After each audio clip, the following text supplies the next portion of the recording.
¿Cómo le va? Un abrazo. Gracias. Bueno, cuéntenos este estudio que han realizado ustedes, esta investigación. Bueno, nosotros pusimos el acento en la evolución o el devenir que tienen las jubilaciones nacionales en relación con los incrementos, particularmente en el precio de los alimentos. Nosotros entendemos que el carácter alimentario que tiene la jubilación es muy fuerte. ¿Qué quiere decir esto? Que gran parte de esos ingresos son volcados directamente a consumir principalmente alimentos. Por ende, lo que sucede en ese rubro, el rubro de alimentos, impacta directamente en relación a si hay o no un deterioro en el poder de compra, en el poder adquisitivo de esas jubilaciones. De esta manera nosotros nos vamos para atrás al 2009, que fue el año donde se estableció la Ley de Movilidad Jubilatoria, esa ley que era necesaria ya en ese momento por cuanto los efectos de la inflación hacían que se deterioren muy rápido esas jubilaciones y era necesario actualizarlas en 2 tramos del año, que realmente fue una buena iniciativa.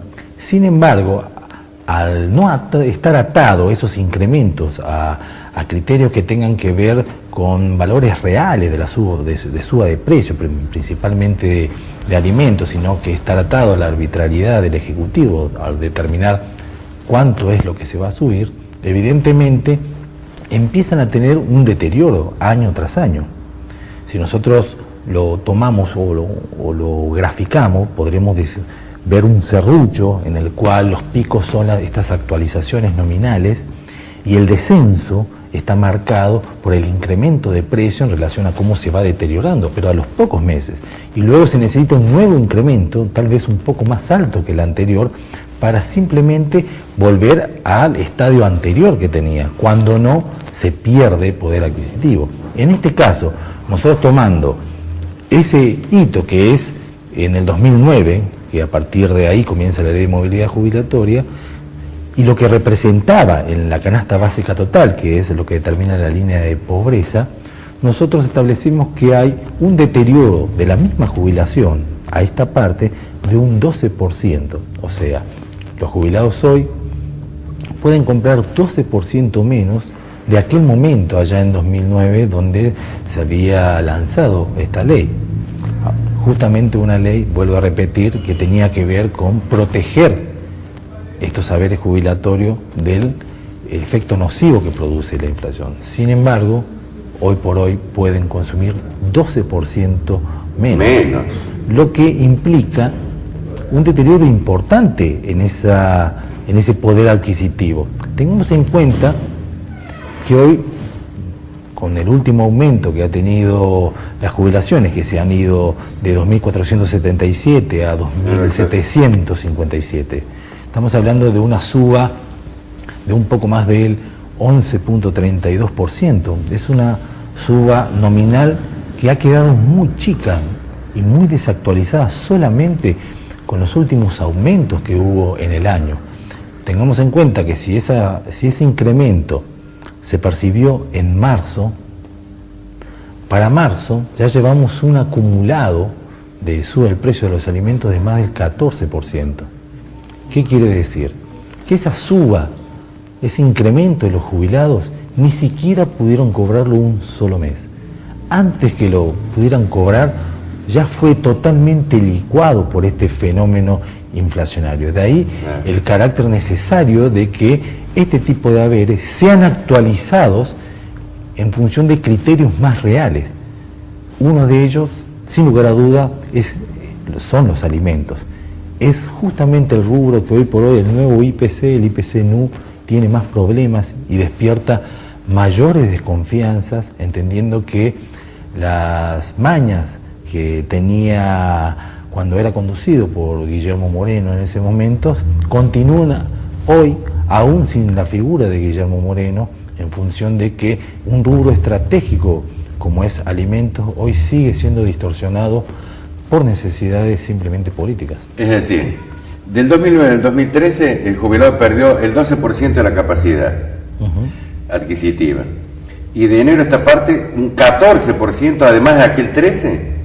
No. Estamos hablando de que los jubilados los jubilados, han perdido una capacidad de compra del 12% en relación de 2009 al 2013. Sí. Ahora, si hacemos foco únicamente ya en los primeros 4 meses, ahora del 2014, nosotros indicamos que solamente han tenido un incremento de un poco más del 11%. Ahora, ese incremento del 11%, a la hora de contrastarlo, ¿cómo subió en ese mismo periodo? De esos 4 sigue profundizándose la diferencia negativa. Es de 14%. O sea, ¿qué quiere decir? Que este fenómeno de destrucción de la capacidad adquisitiva de los saberes se profundiza en los últimos meses, principalmente en el 2013 por el fuerte incremento de precios que se registró y que se hace mucho más tangible en los primeros meses del año, principalmente por el efecto que ha tenido la devaluación, por cuanto la devaluación esa que se instrumenta a fines de enero tiene un impacto que se traslada a precios de alimentos, principalmente en el mes de febrero. Bueno. Nosotros cuantificamos, solamente en ese mes subieron un 10% los alimentos, cuando el INDEC hablaba de tan solo un 4%. Y si uno piensa que el próximo incremento para jubilados en septiembre, la diferencia negativa en contra de los jubilados va a ser mucho más grave, porque ahora incrementan los medicamentos un 40%. Y si lo que percibe un jubilado es un 60% de alimento, el resto es para medicamentos. No, evidentemente, si ya estamos hablando de un detrimento de su poder de compra solamente en los primeros 4 meses, en el cual decimos que esos saberes o ese incremento que se ha otorgado ya ha sido licuado, ya la base, el piso, ese colchón para cuando llegue el próximo aumento va a estar totalmente desactualizado. O sea, ¿qué quiere decir? Que hoy el jubilado, lo que siente hoy, que está perdiendo, que ya no puede comprar como compraba, no el año pasado, sino en enero, sí, exacto, lo va a seguir sintiendo y en forma más profunda hasta que llegue la próxima actualización, y ahí se verá de cuánto es, por cuanto no hay un criterio, vuelvo a repetir, que esté atado los incrementos a valores reales, por ejemplo, el valor o la variación del precio de los alimentos, y al ser totalmente arbitrario, habrá que ver en ese momento de cuánto es ese incremento salarial. ¿Vamos a la pausa? Ahora, en este primer trimestre, agrava la situación anterior del jubilado. Sigue depreciándose el valor, el poder adquisitivo. Claro, si nosotros hablamos de un 12% en estos 5 años, 2009 a esta parte, es importante. Ahora, también estamos diciendo que se profundiza este deterioro en los últimos meses, 2013 y primer cuatrimestre del 2014. Si hacemos solamente foco ahí y comparamos esos 4 meses de enero a abril, ya no con 2009, sino con el 2013, el deterioro que tiene es del 10% de la jubilación. O sea, ya el jubilado ahí no pierde un 10% en relación a lo que compraba ya en el 2013. Claro. Así es como se indica rápidamente cómo se va perdiendo. Se acelera la depreciación del salario. Y se acelera en función del incremento de precios. Y se va a agravar porque el próximo de septiembre va a ser dramático. Nosotros cuando vimos ese dato, a nosotros no, aparte de preocuparnos, nos llamó poderosamente la atención, por cuanto en 4 meses una reducción del 10% en la capacidad adquisitiva de los saberes jubilatorios, eso es un ajuste. Eso es un ajuste, es un ajuste por inflación. Entendamos el ajuste de 2 maneras con el mismo efecto. El ajuste puede ser, o se puede producir o realizar en forma cuantitativa, o sea, nominalmente, o sea, vamos a hacer un ajuste nominal, o un ajuste por inflación. En el primer caso, con un ejemplo liso y llano, usted cobra 10 pesos, vamos a ajustar, ahora pasa a cobrar 9. Entonces se siente, hay una reducción. El ajuste por inflación no funciona así. Usted cobra 10, yo le incremento a 11, pero sin embargo, por inflación, puede comprar lo que compraba con 9. Así funcionan. Sí, son dos formas de ajuste distintas por dos caminos, pero con el mismo efecto. Para quien lo sufre el jubilado, que lo ajusten nominalmente o que lo ajusten por inflación, tiene el efecto exactamente el mismo. Y eso es lo que sucedió en este caso.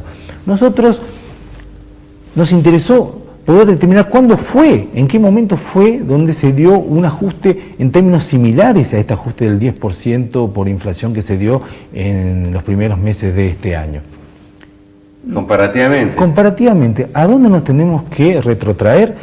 Nos retrotraemos a mediados de 2001 en el gobierno de Fernando de la Rúa con su ministro Domingo Felipe Cavallo. En ese momento ellos hicieron un ajuste nominal del 13%. Sí.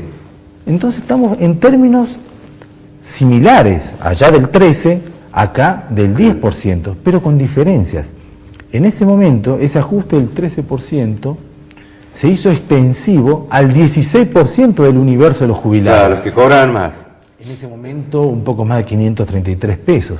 O sea, un ajuste del 13% para el 16% de todos los jubilados.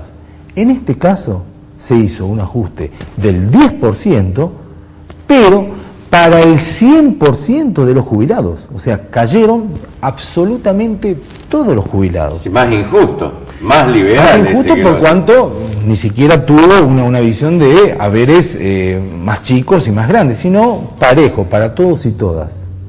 Qué verga. Entonces, para quien lo vive, para quien lo sufre en su bolsillo, no importan las diferencias conceptuales o ideológicas o en los planteos de modelos distintos que pueda haber. Un ajuste es un ajuste y en el bolsillo de los jubilados no se puede disfrazar el ajuste. De ahí lo importante que hoy rediscutir nuevamente es cómo se actualizan esos saberes, por cuanto hoy, luego de tener un importante crecimiento en la cantidad de sujetos que hoy perciben haberes jubilatorios, estamos hablando de que hoy las grandes mayorías de esos jubilados, 3 de cada 4 que cobran la mínima, están un poco más arriba de los 2.700 pesos de haber jubilatorio. Nosotros establecemos desde nuestro centro, a través de nuestro propio indicador, el índice barrial de precios, que lo realizamos en 7 provincias, establecemos el valor de la línea de la pobreza, esa que todos le temen y todos miran para atrás a ver cuánto se acerca o cuánto se aleja, en 2.700 pesos. ¿Qué quiere decir? Que hoy tenemos la gran masa de jubilados cobrando muy cerca de la línea de la pobreza. Eso es lo que hay que rediscutir, no solamente incrementos nominales, sino ponerlo o atarlos a valores reales, no solamente el precio del alimento, sino establecer qué tan lejos o cuánto se acerca a la línea de la pobreza hoy una familia de jubilados. Yo saco 2 conclusiones. Primero, que hay un gobierno que no es ni tan popular como se dice, pero un gobierno que tampoco gobierna mucho. Es decir, el poder en este país no lo tienen los gobiernos, no lo tienen los partidos políticos, sino lo tienen los grupos económicos. ¿Por qué? Si lo que más aumenta en la Argentina son alimentos y bebidas, es porque los grupos concentrados económicamente hablando son los que están gobernando. Si lo que el hombre de ingreso fijo, lo que más consume de su salario es alimentos y bebida, y en lo que más incrementa, es decir, nosotros vamos cediendo ante el poder económico cada vez más en detrimento de estos tipos que se dicen dueños de la verdad, de la justicia, de la seguridad jurídica y que son unos canallas en materia humanitaria. Sí.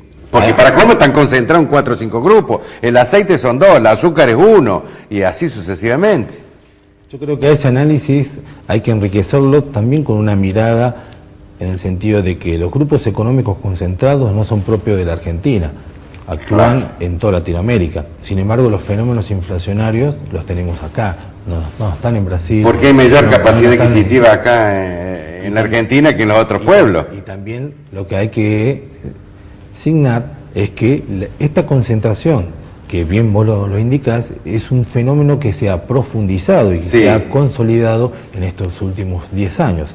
Entonces, cuando hablamos de monopolios o de formadores de precios, hay que también revisar cuáles fueron las políticas que se han tenido, que han favorecido justamente que esos monopolios o en su momento oligopolios se han transformado en monopolios, y hoy le estemos pidiendo solidaridad a alguien o a sectores empresarios que no entienden de solidaridad, que nunca entendieron de solidaridad, que entienden de rentabilidad, como lo entienden todo el mundo. Entonces nosotros le estamos pidiendo que jueguen un juego que nunca juegan, que no juegan en el mundo, y sin embargo nosotros seguimos esperando un gesto. Me parece que ese es un camino errado. La concentración, cuando se favorece, lo que hay que buscar es desconcentralizar, justamente desconcentrar ese oligopolio o monopolio que se están dando particularmente en alimentos. Así es. Pero con políticas claras que tiendan principalmente a establecer un marco de claridad de cómo es el sistema de comercialización, cuál es la rentabilidad, pero desde una mirada también desde el consumidor, por cuanto si nosotros solamente exigimos en forma banal gestos de solidaridad, quien queda por fuera, quien no puede negociar, quien no tiene la capacidad de presión es el consumidor. Y evidentemente es ahí donde nuevamente fallan las políticas del gobierno nacional, donde como único instrumento plantea el sistema de precios cuidados, que ha evidenciado que no llega a la gente, no llega a los barrios, y termina siendo solamente una bandera, una consigna para que los aplaudidores, esos que siempre están dispuestos a aplaudir, no importa cuál sea la medida, no importa el carácter y no importa si realmente han tenido efectividad, van a aplaudir, y sin embargo esas políticas no tienen absolutamente ningún impacto en la economía real de la familia argentina. Gracias, Pablo. Ahora sí, ustedes.